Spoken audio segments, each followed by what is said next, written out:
Good afternoon, and welcome to the Portland Art Museum. It's wonderful to see such a good crowd here, especially in the summertime when I know that Portlanders like to be playing outdoors. So thank you for joining us this afternoon. If we haven't met, my name is Mary Beth Graybill. I am the Arlene and Harold Schnitzer Curator of Asian Art here at the museum, and it's my great pleasure to introduce this afternoon's program. Our speaker today is Dr. Kuiyi Shen, who is professor of Asian art history, theory, and criticism at the University of California, San Diego in their Department of Visual Arts. I have known Dr. Shen for, I think, at least 30, maybe a little bit more than 30 years, which is more about my age because he was just a mere stripling when we first met. But I have watched his meteoric rise in the field. I learned a little bit about how he got into the field this morning over brunch. He was born into a family of all physicians, and I asked if he was the baby, and that's how he got to be not in the field. He said, no, he was in the middle. But he was interested in the arts as a young fellow. He learned calligraphy and ink painting from his grandfather, a physician. And then he studied art, the fine arts, at Shanghai Normal University studying oil painting. And on graduation, he went into the business of art publishing. And this was in the 80s, a time when art publishing wealth was rising in China. It was a flourishing field. He was involved in many deluxe editions of great museums of the world or great collections from China. That's allowed him to travel, make connections with curators all over China, spend time in Japan. And he actually was in Tokyo with the director of the Shanghai Museum and some other people when the Tiananmen crisis happened. And the day after that, he flew home, but his sister and brother, who were both working in the United States, contacted him and said, "We think it's time for you to come here." So, long story short, he got both an MA and a PhD in Chinese art history at Ohio State University. And then in 1998, with his mentor and later his partner in life, Julie Andrews, they co-curated an exhibition at the Guggenheim that was part of a big project, 5,000 Years of Chinese Art, but they took on, quote, "a century in crisis, tradition and modernity in the art of 20th century China." This was a groundbreaking, eye-popping exhibition that I will never forget. A catalog like this that introduced mountains of new scholarship, movements, artists that we had very little knowledge of about in the West. And since then, he's gone on and he has curated exhibitions and written books at an astonishing pace. Several of the books grow out, for example, of a catalog of a personal family collection. He's done that in China as well as in the United States. In 2012, he authored a book, The Arts of Modern China, which won the 2013 Book Prize in Humanities. Choice, which reviews books for libraries, called it the Outstanding Academic Title in the top 25 for 2013. He has written on contemporary Chinese ink painting, on Chinese calligraphy, the role of Japan in modern Chinese art. So just unflagging, wonderful record of productions, really creating new knowledge for us all. As a teacher at UC San Diego, he's responsible for all of East Asia, so he does introductory courses as well as courses on Japan and China. We had a fun conversation about how much fun it is to get an undergraduate into an introductory class on Asian art. He continues to curate. He's managing editor of a prestigious new series called Modern Asian Art and Visual Culture, coming out of Brill in Leiden. And in addition to being professor, he also is director of the Chinese Studies program at UCSD. So he's really the perfect person to talk to us about somebody who's a near contemporary Ai Weiwei. So please join me in welcoming to the podium Dr. Kuiyi Shen.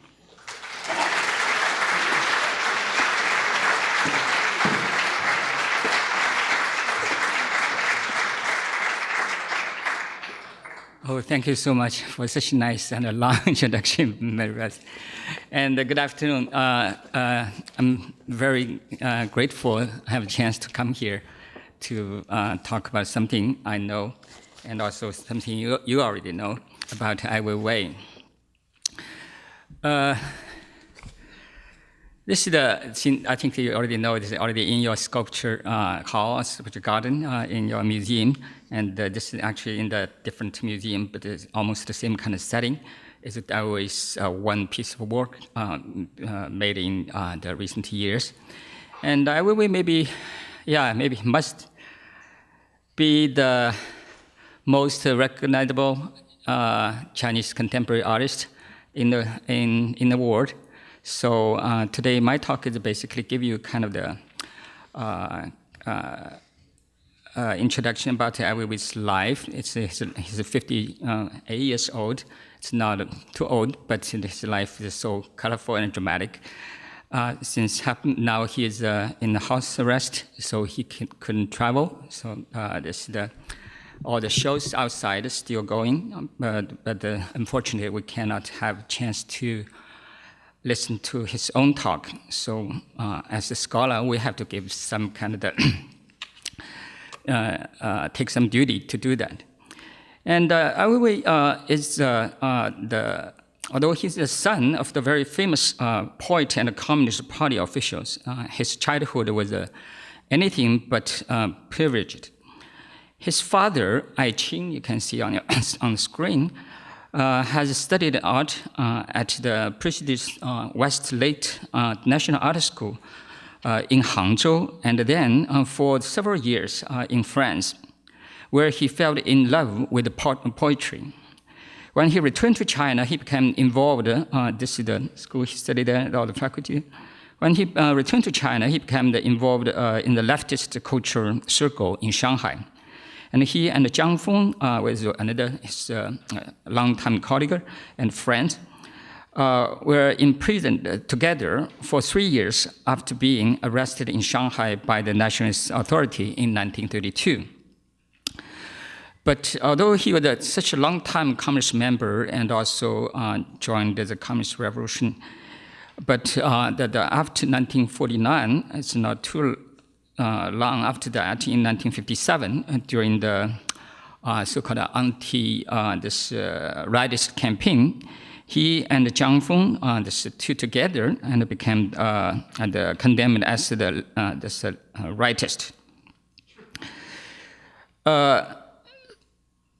Since then, until the end of the Cultural Revolution, he was always in the political trouble. Ai Qing was condemned as a rightist. His punishment was to send first to the northeast part of China in Heilongjiang, and later in 1959 he was transferred to the northeast part of China in Xinjiang, stayed there for many years. And despite his birth into the elite revolutionary family, Ai Weiwei grew up far from any cultural center and in the bitter kind of poverty. And many stories about this I don't have time to give to you. But after he finished high school at the age of 18, this Ai Weiwei returned from Xinjiang to Beijing, this in 1976. That reason is that year the Cultural Revolution finished. His father got back to Beijing. And that time when he back to Beijing, he had already awakened to art. And also a translator friend of the family gave him lots of book on the Impressionists, Degas and Van Gogh, and other. He because of this, he had a chance to circulate this kind of book among his friends. To practice the sketching, Ai Weiwei visited the train stations and the zoos, where he could find this kind of subject who would sit still for nothing. So he can do that because he didn't have money to hire models that time. And also, the other friends of his father, they offered to teach him painting, and so for 2 years he studied painting in this kind of informal way. Although he only just returned to the city from the lifetime in the provinces, he had also briefly sat down to the countryside. That time, this Cultural Revolution period, they have more than 16 million high school, middle school, high school, and college graduates sent to the countryside. And before that, also this is some images. This Cultural Revolution. This is the people sent to the countryside, and this kind of the graduates from middle school, high school, from the major kind of urban cities sent to the northeast parts of Heilongjiang, the Jilin, and also the Inner Mongolia, and also to the southeast, the border of China in Yunnan and Guizhou, and also in the Anhui and Jiangxi, these kind of provinces. So that time is under his mouth, the call on this, after he used this this Red Guards, and then reached his political agenda, these Red Guards, basically all other young students, all sent to the countryside. In the 1978, he gained admission. This is after this, during the Cultural Revolution, entire Cultural Revolution period, the Chinese colleges are closed. So for about 10 years, not until 1977, the first time after Cultural Revolution, the colleges reopened. So in 1978, he got admission into the Beijing the film industry, film academy, entering the same year as the famous filmmaker. Maybe you know the name like Zhang Yimou and Chen Kaige, these kind of people. But he enrolled at the Beijing Film Academy not because of any kind of interest in film, but because this is not many choice. Because at that time he wanted to study art. In Beijing, they only have no more than 4 schools have the art program there. So he just went to this place, went to the Beijing Art Academy. And also he found that this kind of not interesting at all what they learned, because at that time, China, after Cultural Revolution, you can see here the Mao. Eventually, this finally ended yeah. So he found it the program is not very interesting, but anyway, he had a chance during that time to get to know the group of the young artists. At that time is know the challenging this kind of state control of the art, and trying to find the freedom and for art and freedom for people's life. And he also participated in this kind of political movement at that time called the Democratic War. This is in this kind of activities produce this kind of magazines and also the journals at the time. This is after the Cultural Revolution, this Mao's wife and other 4 kind of her associates considered as again 4 arrested. Then the one very important person in the Chinese the modern history, the Deng Xiaoping on your right, he during the Cultural Revolution he was condemned as by Mao, but at that time he returned to power, and also the trying to consolidate his power at that time, he for a short time he just let all the people criticize the Cultural Revolution. So criticism to this kind of the Cultural Revolution at that time is formed by the intellectual circle, and also the people suffered during Cultural Revolution. And in the west parts of Beijing, this is called Xidan, and have the Democratic War. This people have the chance to post their the opinions and their thoughts on the war. This is just at that time. It's also this short period is called the Spring for Beijing. in Chinese modern history. And not only in the political side, but also even in the art field, some the artists from the local started posted their painting is against the mainstream, this kind of official art, to post their painting on the wall. So, when I will be studying in the film this academy, the mainstream of the art for the school and for this kind of national exhibitions is still this kind of the associated realist art. Even some artworks like this, it with a strong criticism to the Cultural Revolution and the kind of the younger generation artists to revisit what they experienced during the Cultural Revolution. This kind of art is still in the very much kind of socialist realist style. So this also, that's a very, you can tell this, the typical, still follow the typical the Soviet social realist style at that time. But Ai Weiwei at that time, with many kind of his network, including his family, so connections, he got to know several, very active, this kind of the young, the avant-garde artists, and also the people in literature circle, like the poet, the monk, and Beidao. That time, these two, poets, they involved this kind of democratic war, the movement, and edited journals called it Today. This is a very important journal, although it's quite short, only lasts about a year. And but they published this actually underground journal. They published the poets and also short stories, essays.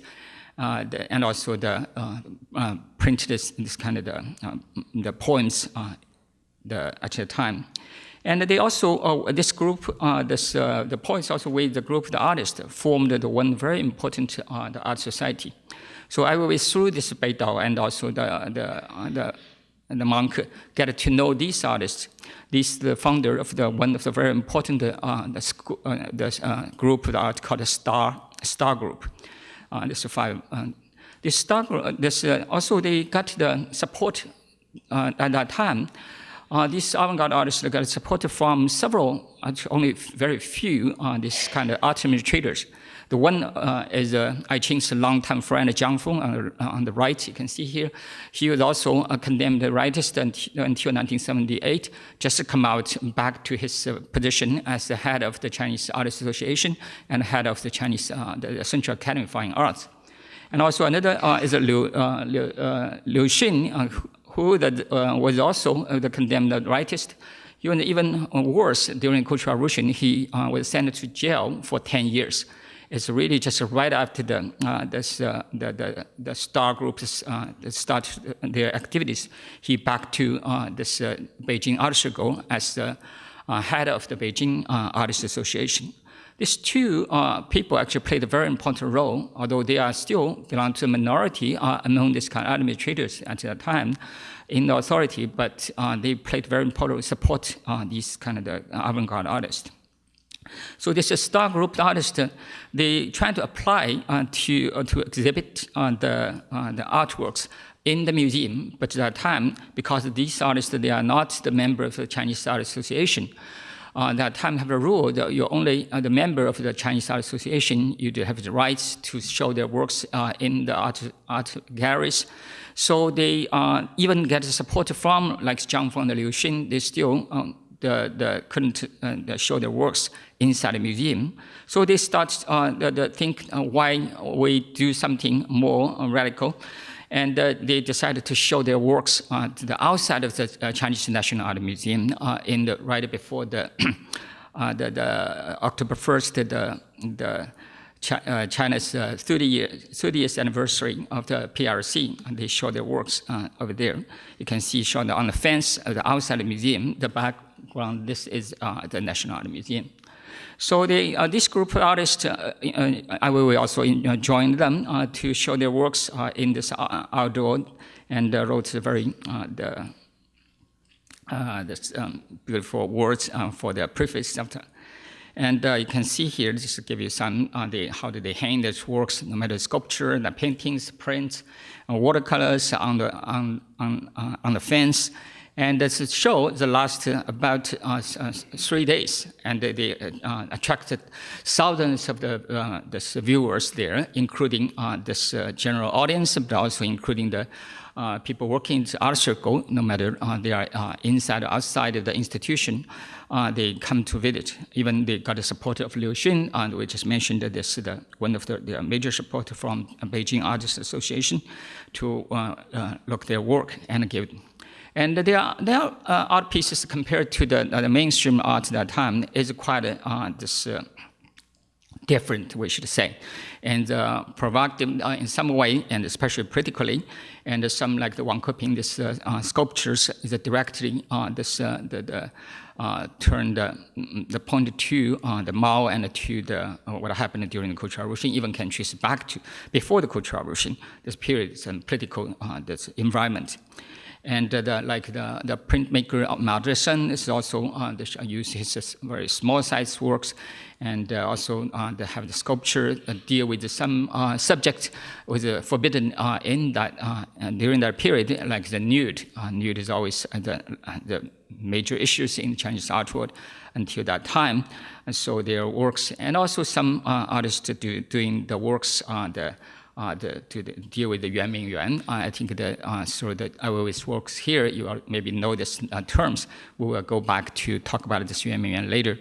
But because the Yuan Ming Yuan for a long time they were abandoned, kind of almost like the wasteland in the suburb of Beijing. So the artists like to go there to paint the painting over there. So they're quite this popular space among the artists at the time. So the star group of people also there. And many star group people work in the modernist, Western kind of modernist style, and no matter in the Cubist and the Fauvist and other kind of style. And that time, these kind of works certainly is against the mainstream ideologically. But the show is only showing for 3 days. Then the police come to close down the show. And they just posted one piece there and take all the works, put them into the storage room inside the National Art Gallery. And this artist, and also under the encouragement of their friends in the political circle and also in the literature circle, to decide to have the protest for this. This is a very, very unusual kind of action. That time, in the day of the national holiday, they decided they didn't get any kind of response from the government to resume their show, so they decided to go on the street to protest. These artists you can see here, this Ai Weiwei is said is just in the back of this crowd, and these are the artists showing this. They walk by the Chang'an Street in front of the Tiananmen, and the artist Wang Keping you can see on your left is holding the poster say this ask for the freedom for art. And they marched to the Beijing municipal government, the building. In front of the building, they hold the gathering there. They give a speech and get the support from people. So this is Mao Zedong given. And this we should say this since they got the temporary actually they got a support from some few the art administrator like the Zhang Feng and the Liu Xun. So and also that time, there's still relatively the political environment under the Deng Xiaoping's at the beginning of the Deng Xiaoping's period is very open, and also a lot of this kind of criticism existed. So after this, they even get the pool to show their works in the National Art Gallery in the end of the year in 1979, and they even have the second show in the 1980s. But this kind of the loose kind of the political environment that ended very soon. In the end of 1979, Deng Xiaoping already started to decided to end this kind of democracy war. So after the second show of the star group show, the most these kind of the work was condemned as the pollution of the Western bourgeois. Liberals, the bourgeois liberation. So this, of course, they cannot show their works anymore, and many artists gradually left China from this group. And Ai Weiwei, that in 1980, his father and mother get the scholarship and the fellowship to come to the United States, participating in the ALWA, this Writers Club, the activities. And also in the next year, his girlfriend at the time also went to Philadelphia to study. So we decided this is the time to leave China. So he came to the United States in 1981.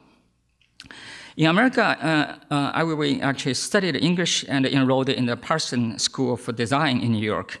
He was intoxicated by the energy of the East Village. He lived around there. So the East Village to him felt like the volcano with smoke always billowing out of the top.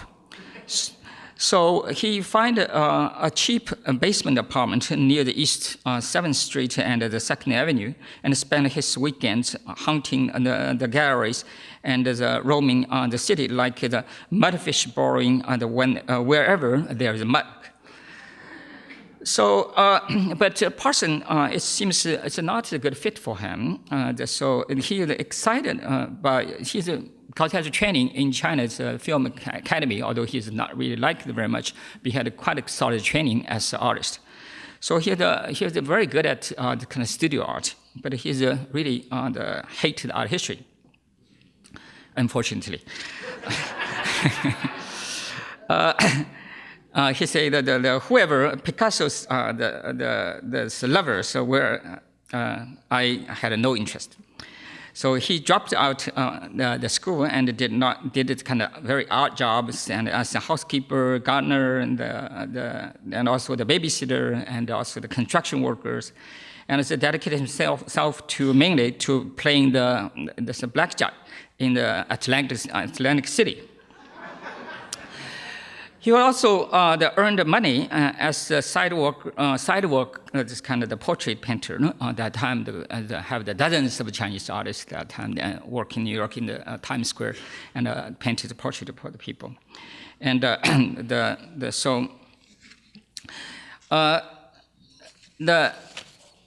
eventually, Ai Weiwei's English became fairly fluent. So the other Chinese artists began to seeking him out for help in navigating the cultural quarters of New York.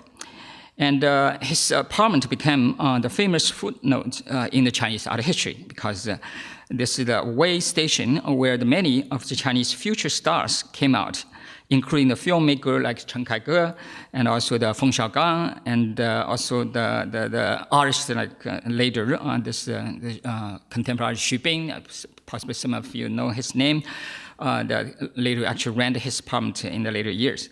And also have the composer Tan Dun, also in the 1980s, come to New York. Also is his really regular visit of this on here, regular visit of the Weiwei's apartment. And this longtime friend from the star group, this Yan Li, this Yan Li here, this Yan Li, and they even doing some kind of performance art in New York, in front of Lincoln Center. Ai Weiwei actually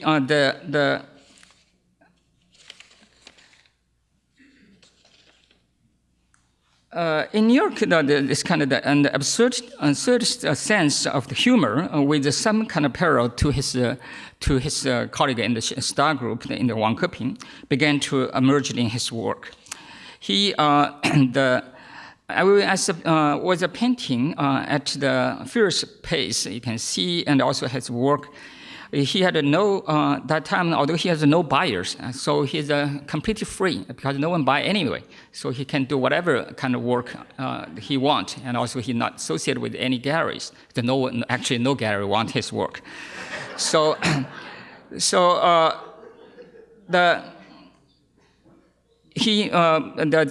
after many times, after he moved around several times, every time he moved, he would throw away all his paintings and start over. So we don't have many his early works survived, unfortunately. Maybe now they're worth millions. Soon he abandoned painting and began to exploring this kind of the possibility in objects. He took the violin. This is his works. Marshal Duchamp.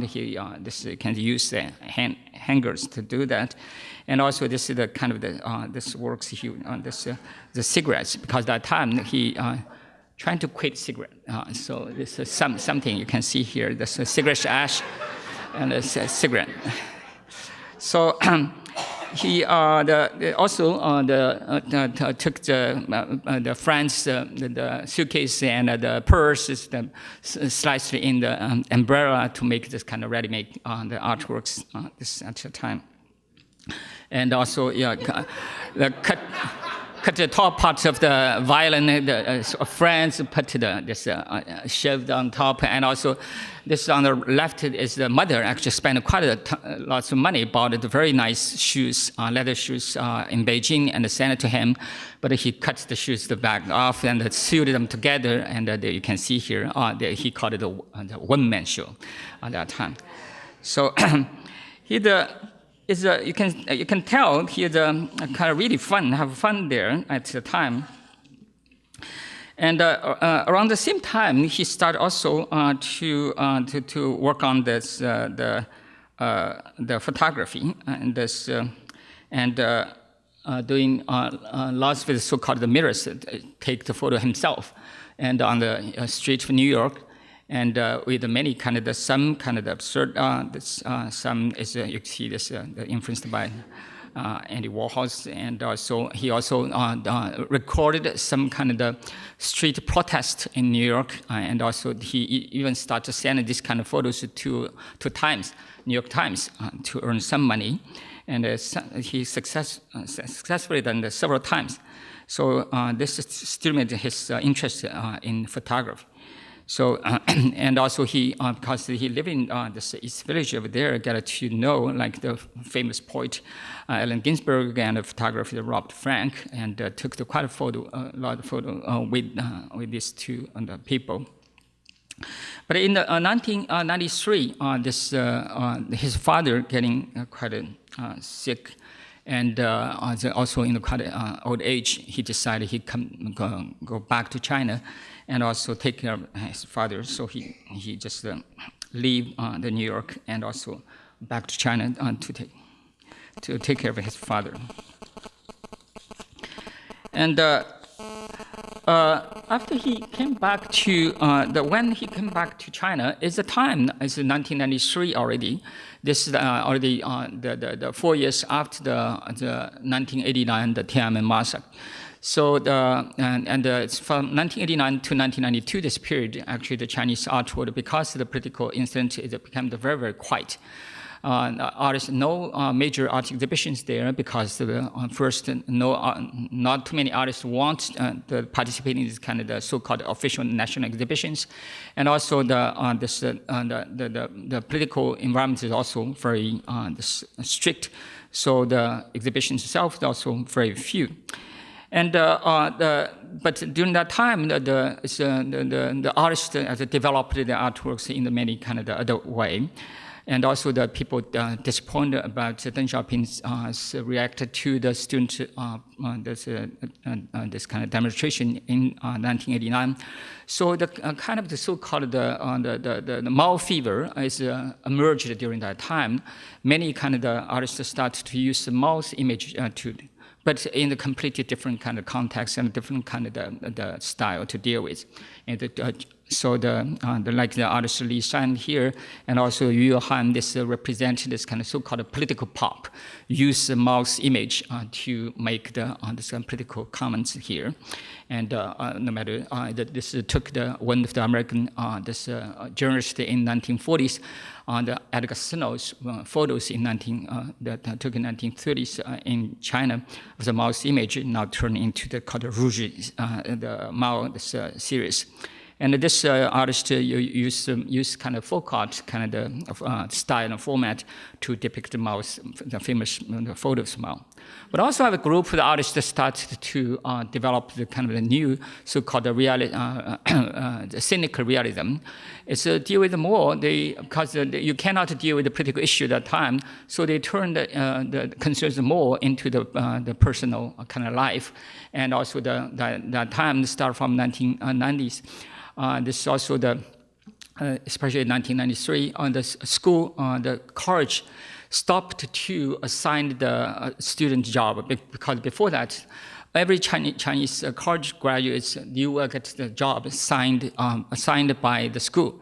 So start from that time, school stopped doing that, and also some artists they are not satisfied the job school assigned them. They start become the freelance artist, and the artists living they don't want back to the local town. They're living in Beijing, and like this Fang Lijun, with the group the artists. And they move to the suburbs of Beijing, live in a village, and called this, with the dozens of artists live there, called it the artist village in the suburbs of Beijing, as very near the Yuanmingyuan over there. And this kind of cynical realism you can see here as a deal with the many kind of on the more personal, but on the other hand, is also it's kind of political. The images and icons also always as a reference showing their work. And these artists now they all become the kind of the billion not there. But at that time, their works also mainly just painted for themselves. Like artist Zhang Xiaogang also use Cultural Revolution period this kind of photo to deal with the people's issues at that time. And also some artists use this kind of the icons and also the images during the Cultural Revolution turn into the criticism of the kind of materialism and also the consumerism that time emerged in the early 1990s. So this kind of the serious work called criticism by the Wang Guangyi you can see here, and they use kind of image and also target to this kind of foreign there's brand names there. So Ai Weiwei, when he back to China, this Chinese this culture and the artistic environment has already changed, dramatically changed compared to the situation when he left China. And because his experience in New York and also he with the fluent English, so and also he quickly became kind of the leader and the spokesman for the group, the young artists. These artists, in the more provocative kind of the format and the style. At that time, actively in Beijing, they also mainly the group, the artists that they are from local. They couldn't find a job in Beijing, or they didn't want a job. Then they just live in the east parts of the Beijing. It's a small village. So we certainly bring the East Village experience in New York to this place, and these artists call themselves the Beijing East Village. And actually, you can see here, they live in quite a poverty. This kind of the situation here is really in the peasants kind of the house there. But they did many kind of the work, mainly is kind of performance art for this group, the performance art, and also the photography. This is the two kind of new kind of format of art at the time appeared in Chinese art world. This group artists doing this work, and this Zhang Huan, I think he also later came to the United States, and that time doing this kind of first generation of the Chinese performance artists actually came from this East Village. And some quite provocative, you can see here. This is his work, but this is showing the first stage at the Chinese performance at the time. Ai Weiwei that time closely associated with this group of artists and become kind of their leaders at the time. And for his own work, at that time, he was the first group of artworks. After he back to China, he entitled a study in the perspective. Is a photo series where the artist actually the middle figures that's actually pointed in front of the world's most notable man-made landmark around the world. Within his gestures, you can see here the many famous places in the White House, the Tiananmen, and the Eiffel towers, and also all the Hong Kong, and also Mona Lisa, and also all the famous places you can see here.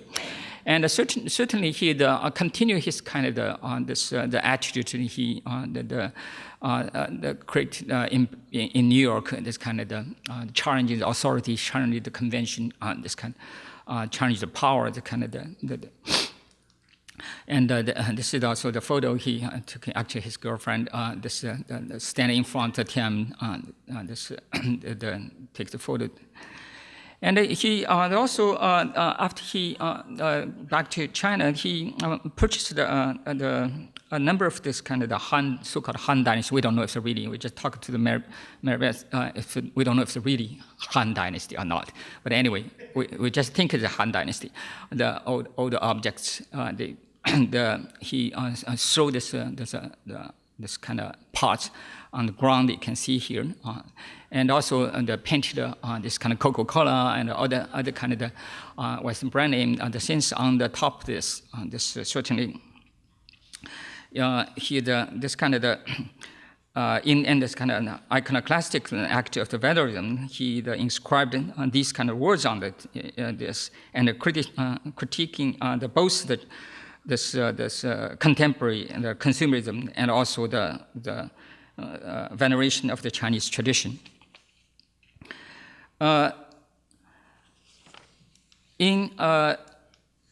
This is also he started paint, use kind of very cheap this kind of the painting the painted on surface of these.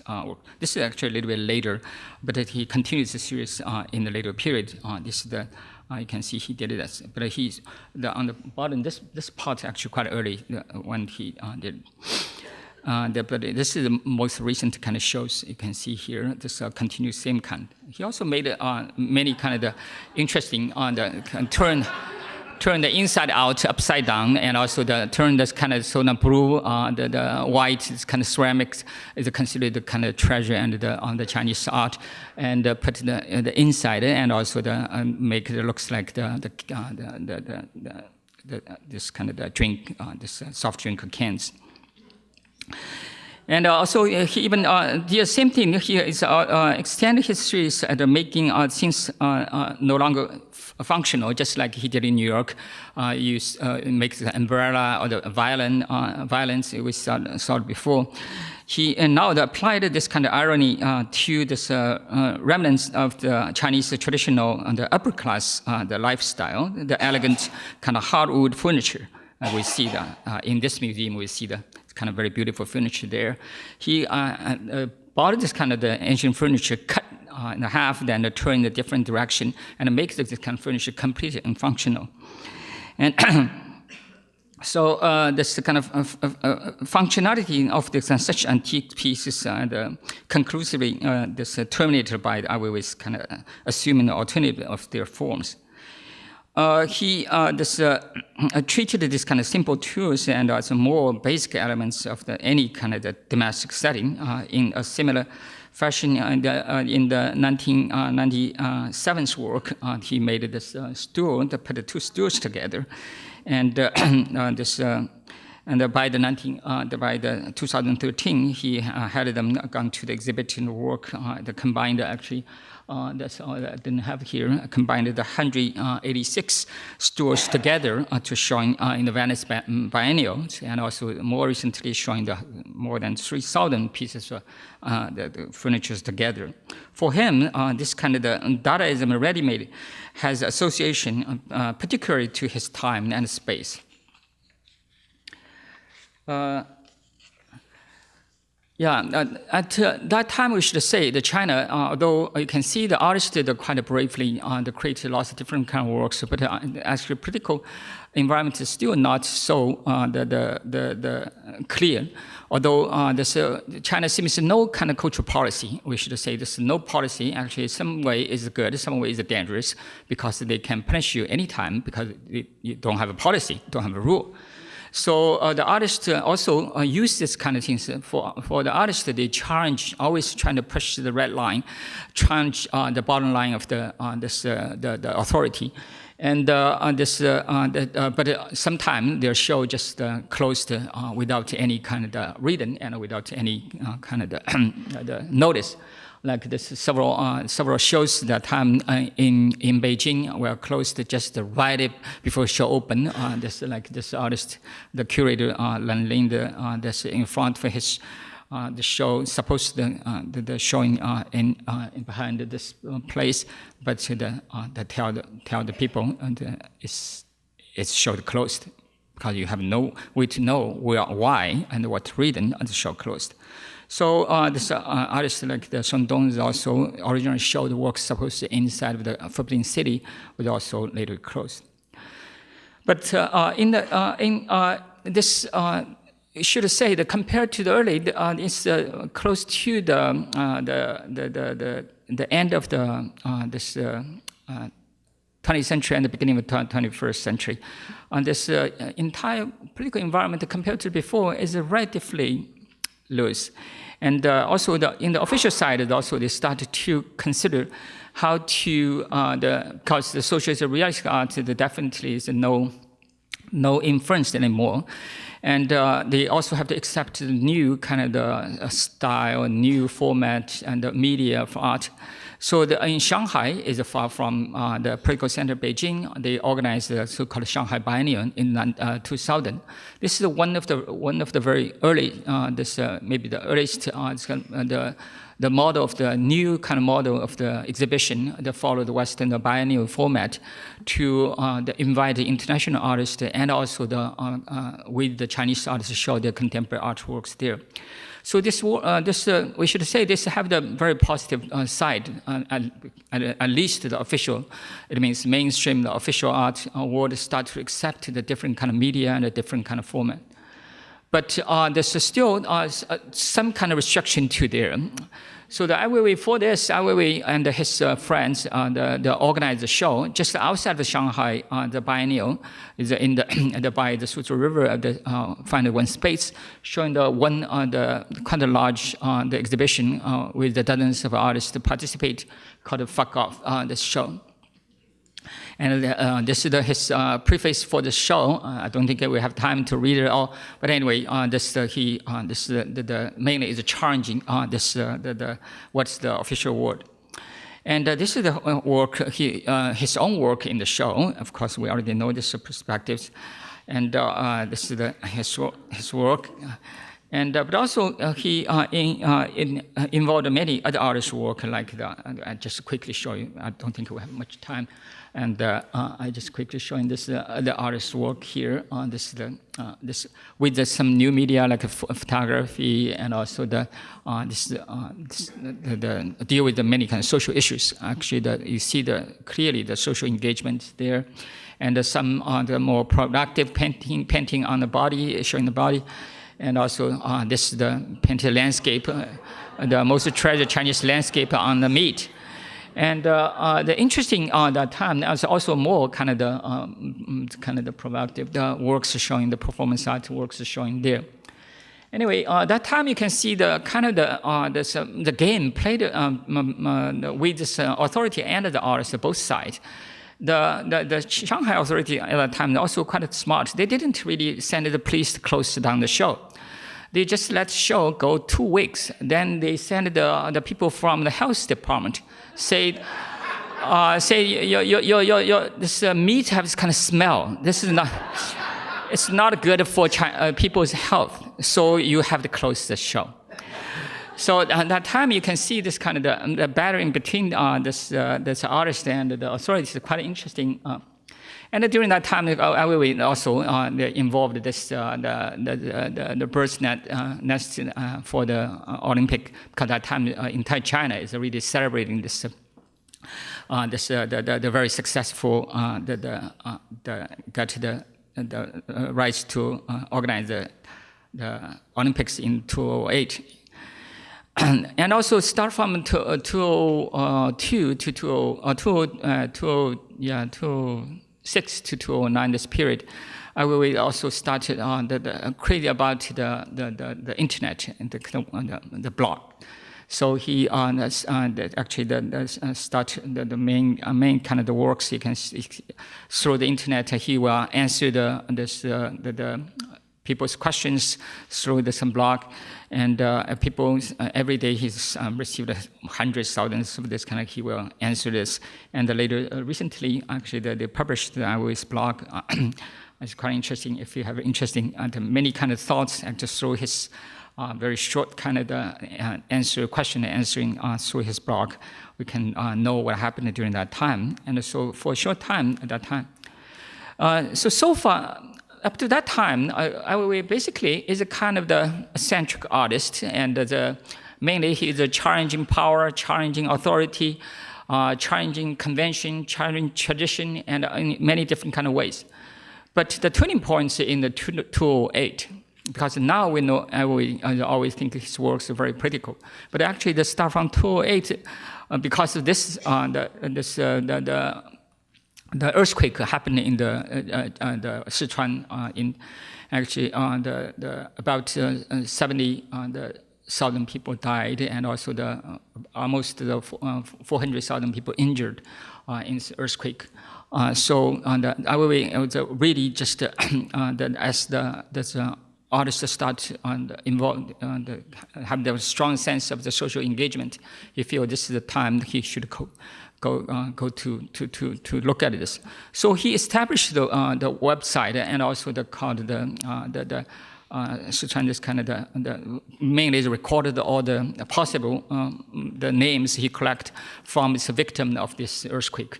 He actually collected more than 5,000 children actually died during this earthquake. Because according to them, more than 9,000 children died during this earthquake, because the school building is actually mainly these buildings are also very unsafe originally. So when the earthquake came, these children didn't have a chance to come out or died. And also he by supporting the one kind of activist to do almost the same thing in Sichuan. He went to Sichuan, and he was trying to volunteer to be the witness and testify in the trial for this the activist, because the activist was accused by the government authority. So he wanted to be the witness to go on to the trial, but he actually never happened, because 3 hours before the trial, he was beaten by police. You can see here. And this is what he in the hospital, and later you can see here. So start from that time, his works more and more turn to the more kind of political, and more kind of see the social engagement here. This is the piece of work called "Remembering." He created for the Germany in 2009 in Munich. In this work, he put this kind of the 7,000 on this bags, student bags, to memorize all the young student died during the earthquake. And quite moving is on here. Actually, the one sentence here is say this. This actually the words from the one mother of this victim. So it said on this country, her daughter as happily lived in this world for 7 years, because she died in 7 years old. So it's a very moving the artworks there, and very, very powerful, I should say. And later, he also created this piece of work. I think we don't have much time. Huh? This piece of work is called "Sunflower Seeds." He made it for Tate Modern in 2010. And this actually, his work can trace back to the 2008. It looks like all the flower seeds here. This is the first time that Tate Modern they say this is the largest acquisition, because they have the how many the 10 million or some this piece of artwork, including in this gallery. This piece actually this is ceramic, and hand painted by the artist and his associates. It's all it's not real this sunflower seeds, but all the ceramics. So on the one hand, it's also turning into this kind of ceramics. We know the ceramic China is one of the Chinese, the treasure of Chinese culture. Then he turned it into this kind of the work. And also, this is the questioning mainly is the individual and also and the society. What kind of things you can do this as an individual. So let me see. Okay. This is just each seeds actually individually sculpted and painted by the specialists. This in a small scale workshop in the Chinese city of Jingdezhen. Jingdezhen, we know, is a place that produced the most famous Chinese ceramics over there since a very early time. And poured into the interior of this exhibition hall in Ted Modern. Actually, I'm wrong. It's 100 million seeds from the seemingly this kind of infinite landscape. The porcelain is almost synonymous with the China, and as it makes this work, Ai Weiwei has manipulated the traditional methods of the crafting, what is historically to be considered one of the China's most prized exports. It also continues to pose the challenging questions. So what does it mean to be the individual to today's society? Are we insignificant or the powerless unless we act together? What do we, increasing the desires and materialism and the number of the means for society, for the environment and for the future? So these kind of questions are raised by the Ai Weiwei's work here. Because the sunflower seeds is also, during the Cultural Revolution, the sunflower is also considered, is always, Mao that time as the sun, so sunflower also turn into Mao. So it's also showing the powers there. So the Ai Weiwei's work is also possibly in his memory, in his mind, to deal with this time too. Just so you can see how people enjoy in the exhibition hall, stepped on these sunflower seeds there. But another piece of work that in 2010 is this called the River Crab Banquet. This is the work associated with the. Let's see. The one actually that since happened is back to 2008.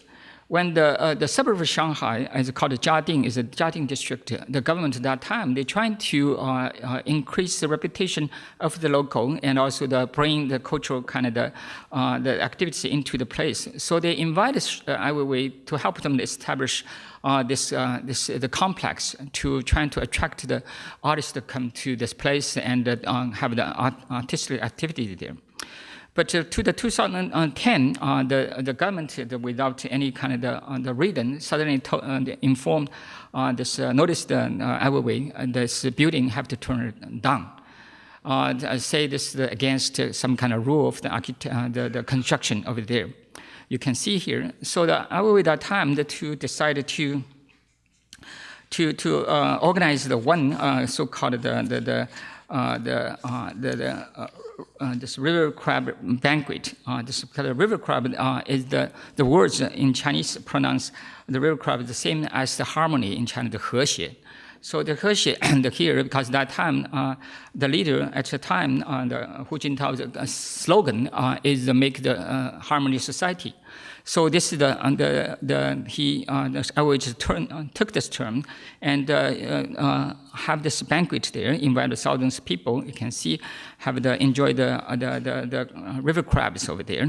To also have the criticism to what happened actually to the reality.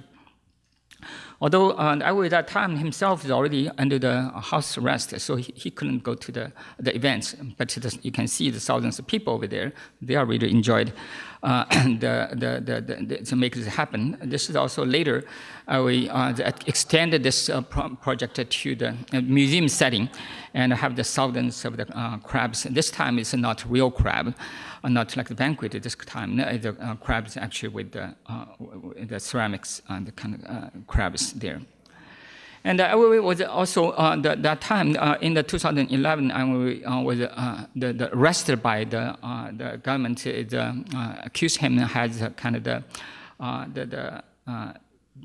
didn't pay the necessary tax for his artistic activity because he has his own company there in Beijing. So they locked him in the jail for the 80-some days. And eventually, this is on the side. His mother actually posted it on there trying to find the missing person. This is the Ai Weiwei there. This is after he finally come out, this missing Ai Weiwei. At that time, actually, in the world, in many other places that have this kind of people organized because he have this blogs. So the thousands of people, the voluntarily, the organizer for this kind of fighting this missing Ai Weiwei. So this is after he come out, you can see here he was found. And of course, this is the piece. I think you're already familiar with this piece here, and I think this piece is actually there's some kind of history there. Actually, this is the piece is located in the place called Yuanmingyuan. It's a large there's a garden space in 1709. That time the Emperor Kangxi began to construction of an estate for his son, the future the Yongzheng Emperor. And the garden in the northwest part of Beijing is named Yuanmingyuan, or the Garden of the Perfect Brightness. After he became the emperor, Yongzheng himself expanded the complex and made it to his main residence. And his son, the Qianlong Emperor, and who was born and raised at Yuanmingyuan, and was dedicated to the expansion of Yuanmingyuan's buildings and gardens, and also therefore the successful emperors dwelled there and expanded the site for the 150 years until its destruction. In October 1860, the Second Opium War ended when the British-French forces sacked and destroyed Yuanmingyuan. And this is the soldiers, French soldiers. You can see here the image drawing this there. This was defended at the time as a proper response to the torture and murder by the Qing officials of the delegation of the foreigner sent to Beijing in the final stage of the conflict. So you can see here, this is the photo. The earliest known photo of the Western Palace was taken in 1873 when the photos documents the state of the ruin and the 13 years later after the destruction of the palace. This you can see this already 13 years after this destroyed the palace. You can see this original this drawing about this text. You can see the supposed now this partially here, and this is now they are clean the side and put some the stones back. It looks like this, but actually in 1980 when I was there, you can see I was quite young that time. The one there, this is actually the complete the waste land looks like the complete there's no one there, and also all the grasses you can see here. But this is this kind of called the Western Gardens over there. This is also when I was there, you can see that just kind of the abandoned place. But this kind of the public hysteria over there on the repatriation was stimulated by the Chinese government. Their renewed kind of emphasis on the nationalism. So we see this the first come out appeared this kind of since showing in the auction house. This monkey, this here, the monkey and the ox, was originally part of the set of 12 heads on the water clock that's there. The monkey squared water from 3 to 5 p.m. and the ox from 1 to 3 in the morning. And they are sold at the Christie in 2000, purchased by the Poly Art Museum with the military background in China. Since the time, the repatriation of the Yuanmingyuan objects has continued. The Poly acquired the tiger in the same year. Altogether, they spent about 4 million. That time they considered the unprecedented amount. Then the pig and the horse, this here, this shown horse.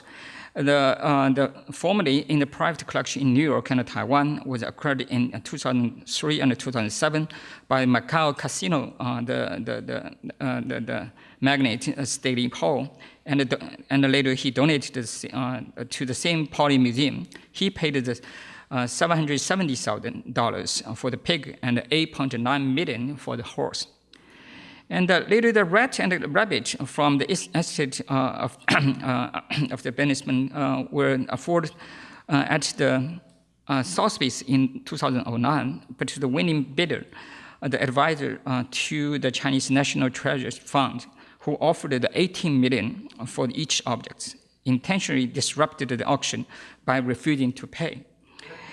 They have subsequently been donated to China by a French businessman. One the head is still reported in Taiwan, and 4 others we still don't know where they're located. So this kind of the whole situation actually is particularly ironic because the functional fountainheads is essentially just the luxury plumbing and are not particularly good as the artwork. Moreover, they were designed by European Jesuits, and they are therefore not really even traditional Chinese art. So interpreting the repatriation of these objects as essential to defending the Chinese culture is kind of ridiculous. So this subject, therefore, fits very well the Ai Weiwei's series of the work having to do with fakeness.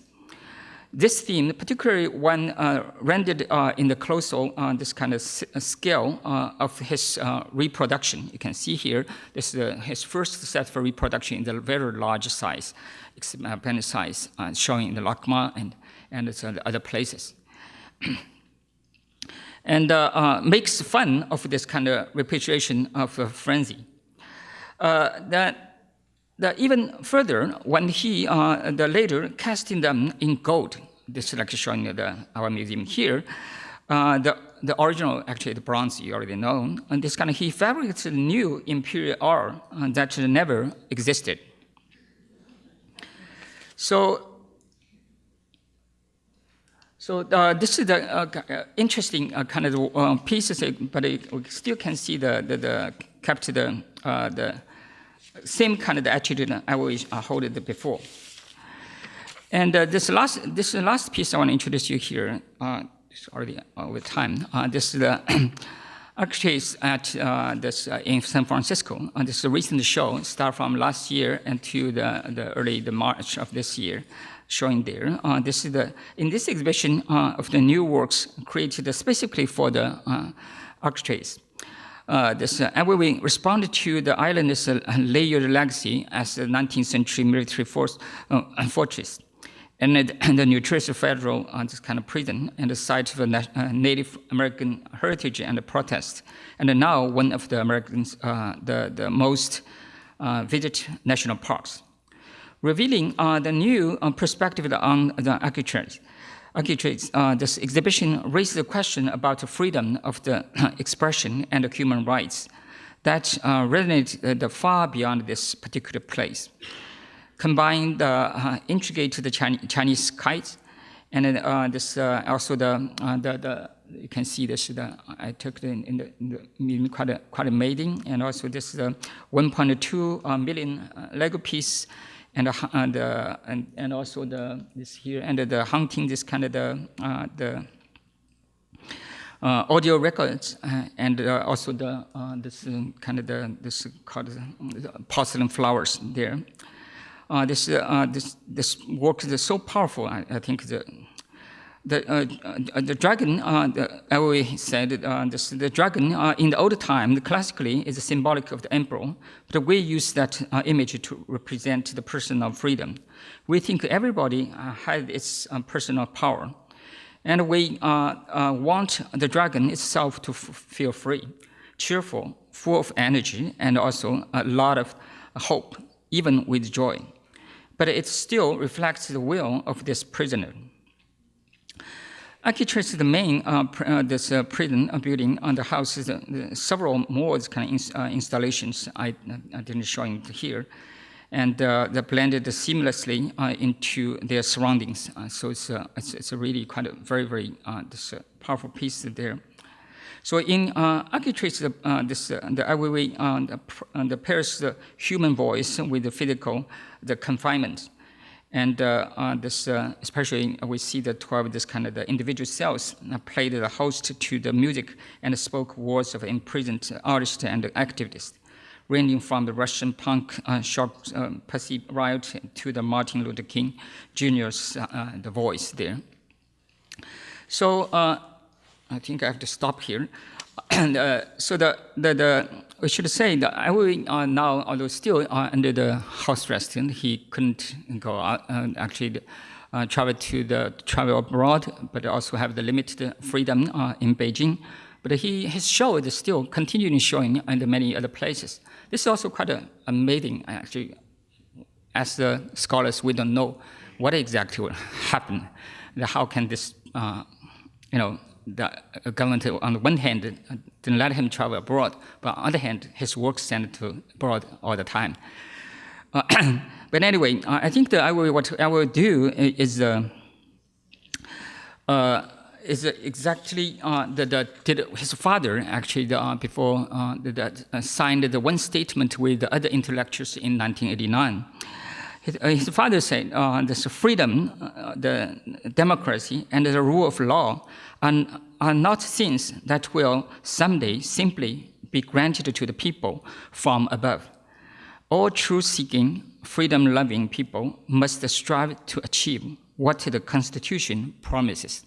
So this is, I think, although Ai Qing and his father died in 1996, but this kind of spirit that Ai Weiwei won't hold in his rest of life. Thank you very much.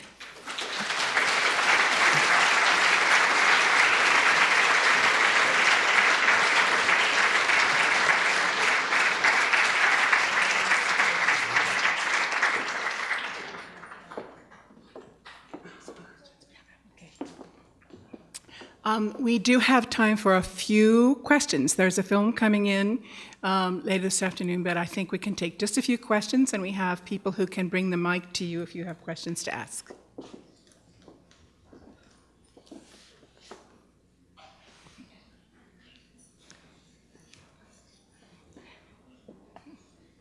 Just a second, the back. First of all, thank you for your lecture. I'm wondering if you are, first of all, aware of an incident someplace in California at a museum where a visitor destroyed one of Weiwei's pots in the same manner that Weiwei destroyed one of the other original pots. Okay, the question finally is, do you have any idea what Weiwei thinks of those kinds of annex against his work? I have to answer this for Weiwei, right? I don't know, but anyway, I don't think Weiwei really cares, because some of the collectors bought his, like the Uli Seeger, the one of the major collector in the world of Chinese contemporary art, actually bought his work, and follow Weiwei's way is to drop the pot in front public, even take the video shown there. I think this, and this kind of piece, when Weiwei dropped the pots and destroyed the pots, you can see here, he is showing kind of attitude. His attitude to this is, I think the start from his early time is always questioning and challenging this so-called the convention, tradition, and the authorities there. So it's the same kind of things. I don't think he will really care. But it's my opinion.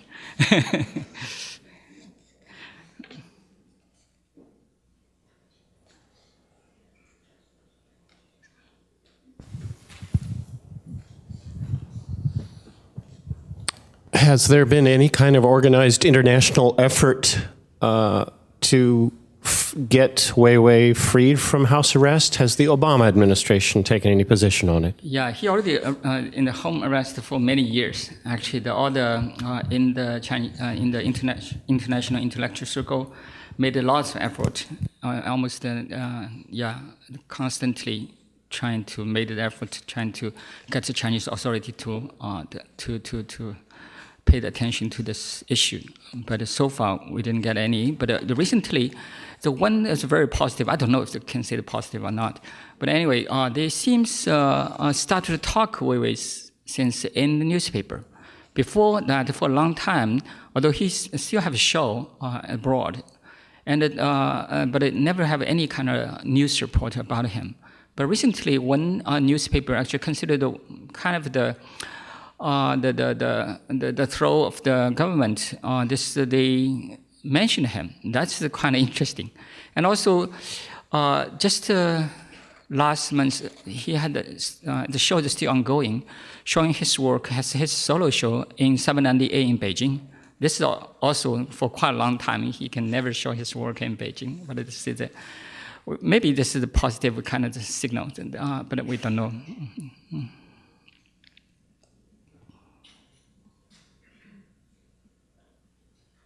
That large garden complex north of Beijing that you showed the pictures of that was in ruins, do you know why it has never been fixed up or rebuilt?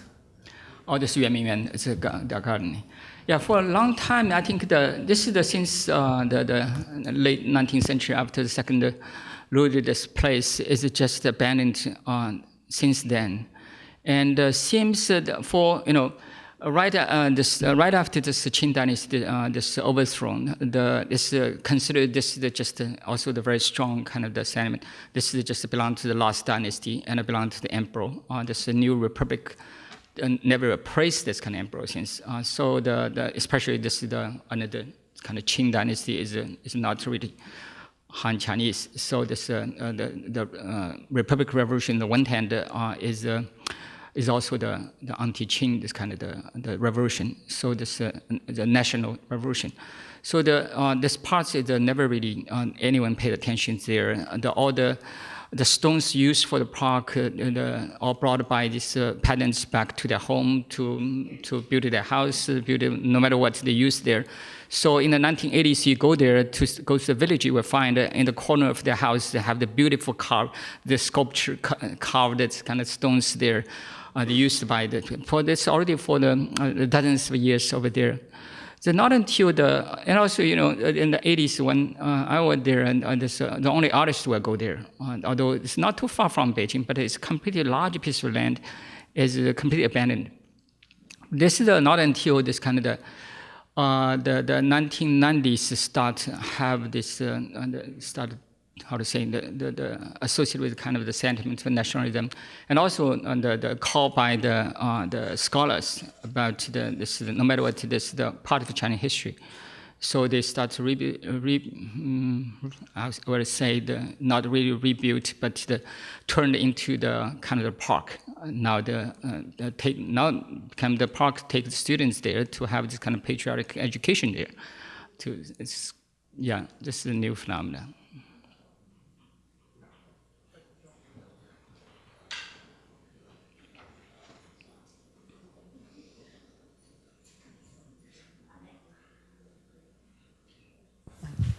Hello, sorry it took a while. I was wondering, is he the only artist under house arrest? And it's been a while since I saw his exhibit and read the things there. Is he being held because of his attitude in his art, or because he's considered a treasure there and they don't want him out of there? Yeah, to my knowledge, the artist under this kind of house arrest, he may be the only one. Okay. Yeah. And is it because of his attitude in his art, or because he's considered? Yeah, I think that it's because after before that for quite a long time after he back to China in 1993 to about 2008 this period, he was definitely not considered in the mainstream, but he is quite appreciated in the art world, and also no one really give any trouble. He can have the show, but start from 2008 when his works are mainly politically involved. So then he started getting trouble. And also the reason is because I think for quite a long time, because he's fluent in English and also know the Western art world quite well. So the Western media go to China, go to Beijing especially, to try to contact the art world, always through Ai Weiwei.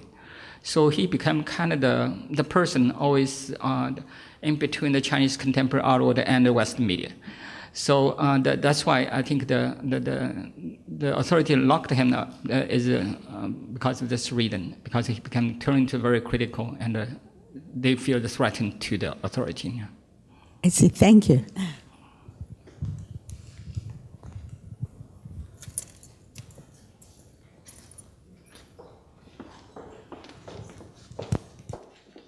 Thank you very much. Thank you.